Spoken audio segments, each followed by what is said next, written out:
ఓం శాంతి.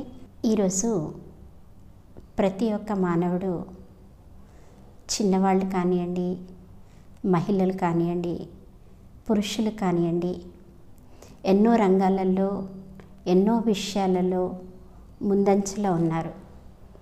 కానీ ప్రతి ఒక్కరి జీవితం లోపట ఏ విషయం పైనన్నా కానీ, ఏ రంగంలోనైనా కానీ వాళ్ళు అనుకున్నది సాధించాలంటే సాధించలేకపోతున్నారు.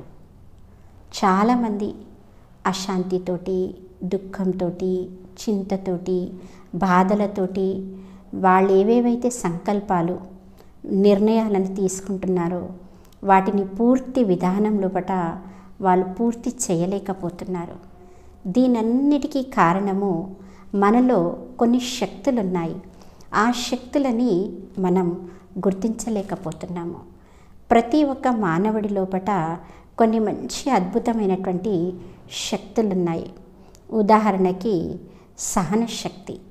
ఇప్పుడు చూడండి, సముద్రంలో ఎంతో చెత్త చెదారము వస్తూ ఉంటుంది.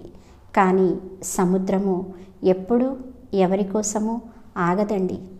అదేవిధంగా మన జీవితంలో కూడా ఎన్ని సమస్యలు వచ్చినా కానీ ఆ సమస్యలన్నిటినీ కూడా మనం ఎదుర్కొంటూ ముందుకు వెళ్ళామనుకోండి, తప్పకుండా మన జీవితంలో ఈరోజు కాకపోయినా రేపైనా మనం అనుకున్నటువంటి సంకల్పాలని మనం పూర్తి చేయగలుగుతాము.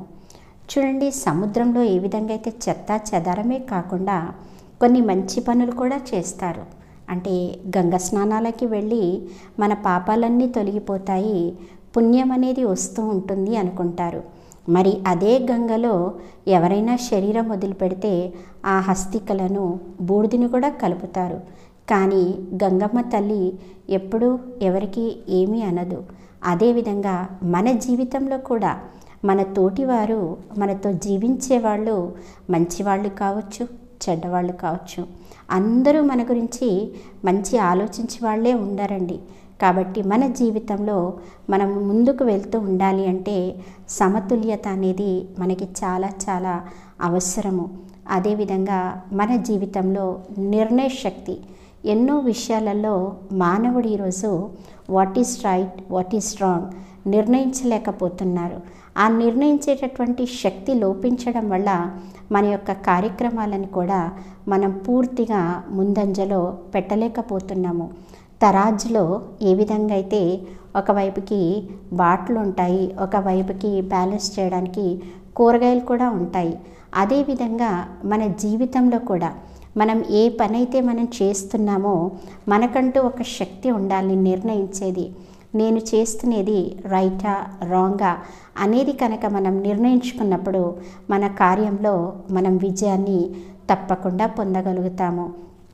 మూడవ శక్తి ఏంటంటే మన జీవితంలో అన్నిటికంటే కూడా ఎదుర్కొనేటటువంటి శక్తి చాలా అవసరం. ప్రతి రంగంలో కూడా, ప్రతి విషయంలో కూడా, ఈవెన్ కిడ్స్కి LKG to 10th వరకు చదువుకోవాలంటే ఎన్నో విషయాలని, అనగా ఎన్నో పరీక్ష యొక్క పేపర్లని వాళ్ళు రాయాల్సి ఉంటుంది. ఆ పరీక్ష పేపర్లు రాసినప్పుడే ఒక స్టెప్ వాళ్ళు ఒక క్లాస్కి వాళ్ళు ట్రాన్స్ఫర్ కాగలుగుతారు. మరి మన జీవితంలో కూడా ఎదుర్కొనేటటువంటి శక్తి కనుక మనకు ఉందనుకోండి, సమస్యలు వచ్చినప్పుడు ఆలోచిస్తూ కూర్చోకుండా when an obstacles comes on your way, please stop crying and start trying.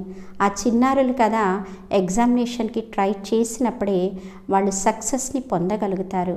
మరి మన జీవితంలో కూడా ఎప్పుడు మనం పరీక్ష పేపర్లో పాస్ అవుతున్నప్పుడే మనం ముందుకి వెళ్ళగలుగుతామన్నమాట. మరి జీవితం లోపట ఓర్పు అనేది కూడా మనకి చాలా అవసరం. మన సంకల్పాలు పూర్తి కావడానికి, మనం అనుకున్నటువంటి కార్యక్రమంలో మనం విజయవంతం కావడానికి ఓర్పు అనేది కూడా చాలా అవసరం. అంటూ ఉంటారు కదండి, ఫలించే వృక్షానికే రాతి దెబ్బలు, ఫలమివ్వ వృక్షానికి ఎవరు కూడా ఏమీ చేయలేరు.